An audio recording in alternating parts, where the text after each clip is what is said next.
Praise the lord. హల్లెలూయా. ప్రభువునందు ప్రియ దేవుని పిల్లారా, నేటి వాక్య ధ్యానము కొరకు మిమ్మల్ని ప్రేమతో ఆహ్వానిస్తూ ఉన్నాను. నేటి వాక్య ధ్యానముగా 38వ దావీదు కీర్తన మొదటి నుండి దేవుని లేఖనాన్ని చదువుకొని ధ్యానం చేద్దాం. జ్ఞాపకార్థమైనది దావీదు కీర్తన. యెహోవా, కోపోద్రేకము చేత నన్ను గద్దింపకము, నీ ఉగ్రత చేత నన్ను శిక్షింపకము. నీ బాణములు నాలో గట్టిగా నాటియున్నవి, నీ చెయ్యి నా మీద భారముగా ఉన్నది. నీ కోపాగ్ని వలన ఆరోగ్యము నా శరీరమును విడిచిపోయాను. నా పాపమును బట్టి నా ఎముకలలో స్వస్థత లేదు. నా దోషములు నా తల మీదుగా పోయినవి. నేను మోయలేని బరువు వలె అవి నా మీద మోపబడి ఉన్నవి. నా మూర్ఖత వలన కలిగిన నా గాయములు దుర్వాసన గలవై స్రవించుచున్నవి. నేను శ్రమ చేత మిక్కిలి కృంగి ఉన్నాను. దినమెల్లా దుఃఖాకంతుడినై సంచరించుచున్నాను. నా నడుము తాపముతో నిండి ఉన్నది, నా శరీరములో ఆరోగ్యము లేదు. నేను సొమ్మసిల్లి బహుగా నలిగి ఉన్నాను. నా మనోవేదనను బట్టి కేకలు వేయుచున్నాను. ప్రభువా, నా అభిలాష అంతయు నీకే కనబడుచున్నది. నా నిట్టూర్పులో నీకు దాచబడి ఉండలేదు. నా గుండె కొట్టుకొనుచున్నది. నా బలము నన్ను విడిచిపోయెను. నా కనుదృష్టియు తప్పిపోయెను. నా స్నేహితులను, నా చెలికండ్రును నా తెగులు చూచి ఎడమగా నిలుచుచున్నారు. నా బంధువులు దూరముగా నిలుచుచున్నారు. నా ప్రాణము తీయజూచువారు ఉరులు ఒడ్డుచున్నారు. నాకు కీడు చేయజూచువారు హానికరమైన మాటలు పలుకుచు దినమెల్లా కపటోపాయములు పన్నుచున్నారు. చెవిటివాడనైనట్టు నేను వెనకై ఉన్నాను. మూగవాడనై ఉన్నట్టు నేను నోరు తెరుచుట మానితిని. నేను వినలేని వాడినైతిని, ఎదురు మాట పలుకలేని వాడినైతిని. యెహోవా, నీ కొరకే నేను కనిపెట్టుకొని ఉన్నాను. నా కాలు జారి నీడలా వారు నా మీద అతిశయపడుదరని నేను అనుకొనుచున్నాను. ప్రభువా, నా దేవా, నీవే ఉత్తరమిచ్చెదవు. నన్ను బట్టి వారు సంతోషింపకపోదురుగాక. నేను పడబోవునట్లున్నాను. నా మనోదుఃఖము నన్నెన్నడును విడువదు. నా దోషమును నేను ఒప్పుకొనుచున్నాను. నా పాపమును గురించి విచారపడుచున్నాను. నా శత్రువులు చురుకైన వారును బలవంతులనై ఉన్నారు. నిర్హేతకముగా నన్ను ద్వేషించువారు అనేకులు. మేలునకు ప్రతిగా వారు కీడు చేయుచున్నారు. నేను ఉత్తమమైన దానిని అనుసరించుచున్నందుకు వారు నాకు శత్రువులైరి. యెహోవా, నన్ను విడగొక్కము. నా దేవా, నాకు దూరముగా ఉండకుము. రక్షణకర్తవైన నా ప్రభువా, నా సహాయమునకు త్వరగా రమ్ము. ఆమేన్. ప్రభువునందు ప్రియ దేవుని పిల్లారా, చదువుకొనబడిన ఈ లేఖనము నిమిత్తమే ప్రార్థన చేద్దాం. దయగలిగిన మా ప్రియ తండ్రి, గొప్ప దేవానికి వందనాలయ్యా. ఏ మంచి లేని మా జీవితంలో మరొక నూతన ఉదయాన్ని అనుగ్రహించారు తండ్రి. ఈ ఉదయకాలమున మేము చదువుకున్న ఈ కీర్తన భాగాన్ని మా కొరకు దీవించండి. ఈ కీర్తన భాగంలో నుండి కొన్ని ఆత్మీయ పాఠాలు మీరే మాకు బోధించి నేర్పించమని యేసయ్య పరిశుద్ధ నామమున ప్రార్థించి వేడుకుంటూ ఉన్నాము తండ్రి. ఆమేన్. ప్రభువునందు ప్రియ దేవుని పిల్లారా, ఇది 38వ దావీదు కీర్తన కూడా భక్తుడైన దావీదే వ్రాసినట్లుగా శీర్షికలో మనం చదువుకున్నాం. జ్ఞాపకార్థమైన కీర్తనగా ఈ కీర్తన ప్రసిద్ధికెక్కింది. అయితే దీనిని మనం పశ్చాత్తాప కీర్తనలలో ఒకదానిగా దీనిని మనం గుర్తించవచ్చు. పశ్చాత్తాపడినటువంటి కీర్తనలు మనం చూసినట్లయితే పశ్చాత్తాప కీర్తనగా 6వ కీర్తన, 31వ కీర్తన, 32, 51 మరి పశ్చాత్తాప కీర్తనలుగా ప్రసిద్ధికెక్కినటువంటివి. మరి ఒక వ్యక్తి తన పాపాల గురించి మరి విలపించినటువంటి కీర్తనగా ఈ కీర్తనను మనం చెప్పవచ్చు. ప్రిదేన్ పిల్లరా, దావీదు భక్తుడు తన శారీరక మరి మానసిక అస్వస్థత గురించి, తనకు కలిగినటువంటి తన స్నేహితుల ద్వారాను, తన శత్రువుల ద్వారాను, మరి తనకు కలిగినటువంటి శారీరక అస్వస్థతను గురించి, మరి మానసికమైనటువంటి వేదన గురించి ఆయన పశ్చాత్తాపడుతూ ఈ కీర్తన వ్రాసినట్లుగా మనం చూడవచ్చును. మరి ఈ యొక్క మానసిక వేదన, శారీరక అస్వస్థత ఒక వ్యక్తికి ఎందుకు సంభవిస్తాయి అని అంటే అతనిలో ఉన్నటువంటి పాపమేనని భక్తుడైన దావీదు ఇక్కడ గుర్తించి ఈ కీర్తనను మరి వ్రాసినట్లుగా మనం చూడవచ్చును. కాబట్టి మరి వ్యర్థముగా మరి దేవుని యొద్ద పాపము చేసినటువంటి వ్యక్తి, మరి దోషాలు చేసినటువంటి వ్యక్తి వ్యర్థముగా తన జీవితాన్ని గడపకుండా తను ఏ రీతిగా పడిపోయాడో, తను ఏ రీతిగా చెడిపోయాడో మరి దేవుని పాదాలు చెంత వాటిని ఒప్పుకుంటూ దేవుని ఎదుట తన హృదయాన్ని మరి తెరిచినటువంటి భక్తుని యొక్క మరి నిజ జీవితాన్ని ఇక్కడ ప్రతిబింబిస్తూ భక్తుడైన దావీదు ఈ కీర్తన రాశాడు. ఇది పశ్చాత్తాప కీర్తనగా మనం చెప్పవచ్చును. ప్రియదేవుని పిల్లరా, దావీదు భక్తుడు అంటున్నాడు కదా, మరి తన శత్రువులు, తన స్నేహితులు మరి నన్ను చూసి నవ్వుతున్నారయ్యా, మరి వారు కోపాగ్ని వలన మరి ఆరోగ్యం పోతా ఉంది, నా పాపము వలన నేను నా శత్రువులకు, నా స్నేహితులకు నేను విలుకాడనైతిని, మరి నా శత్రువులు ఎంతో బలవంతులుగా నా మీదకు దుమ్ముకుతా ఉన్నారు, మరి నా పాపమే ఈ పరిస్థితులన్నిటికీ కారణమని మరి దావీదు భక్తుడు ఒప్పుకొని మరి నా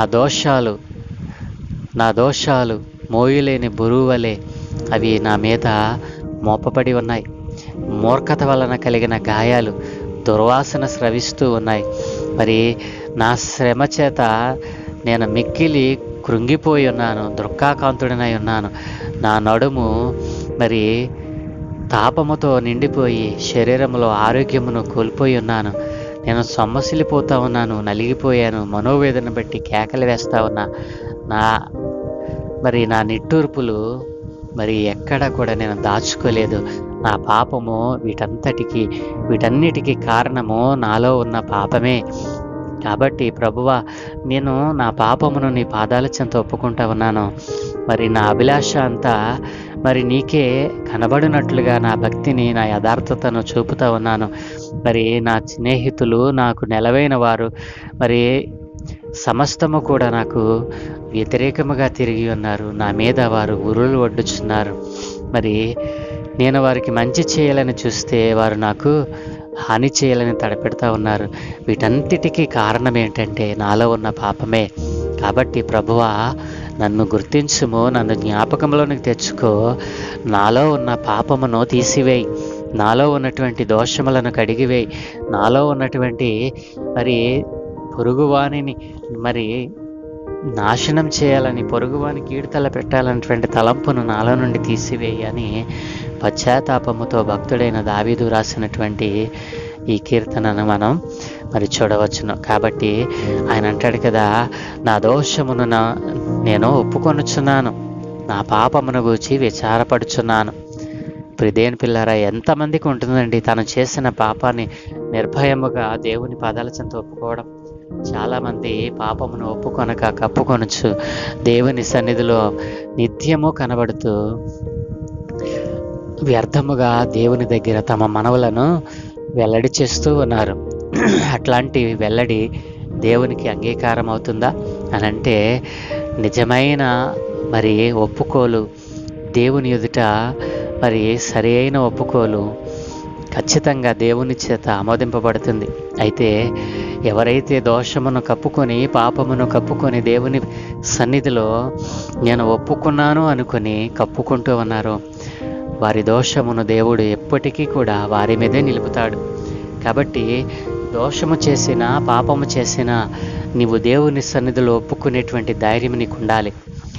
దేవా, నా పాపమును క్షమించు అని అడిగేటువంటి ఆ ధైర్యము, ఆ నిశ్చయత నీకు ఉండాలి. దేవుని పిల్లరా, విశ్వాసం ఉంటే సరిపోదు, మరి దేవుని సన్నిధిలో ఆ దోషమును, పాపమును కడిగి వేసుకునేటువంటి ఆ నిశ్చయత, ఆ భక్తి ప్రభువు పట్ల నీకు ఉండాలి. అలా లేకపోతే నీవు ఎన్నిసార్లు బ్రతిమాలినా నీ పాపము నీ మీదే నిలిచి ఉంటుందని గుర్తించు. దేవుని పిల్లరా, మరి దావీదు భక్తుడు తన చుట్టూ ఉన్న వారందరికీ, తన స్నేహితులకు, సమస్తానికి మంచి చేయాలని చూశాడు. కానీ ఎప్పుడు కూడా ఆయనకు కీడే ఎదురైంది. ఎందుకో తెలుసా? తనలో పాపం ఉంచుకొని మంచి చేయాలనే ఆలోచన కలిగి ఉంటే అది కూడా వ్యర్థమే అని ఇక్కడ భక్తుడు తన జీవితంలో నుంచి మనకు తెలియజేస్తూ ఉన్నాడు. మన దోషములను మనం ఒప్పుకొనక మనలో పాపం ఉంచుకొని బయటకు కనబడాలని అనేక మందికి దాన ధర్మాలు చేస్తే మాత్రం ఉపయోగం ఏమిటి? నీ దోషమును దేవుని సన్నిధిలో మరకవలే కనబడుతుందని దేవుని లేఖనం సెలవిస్తుంది కదూ.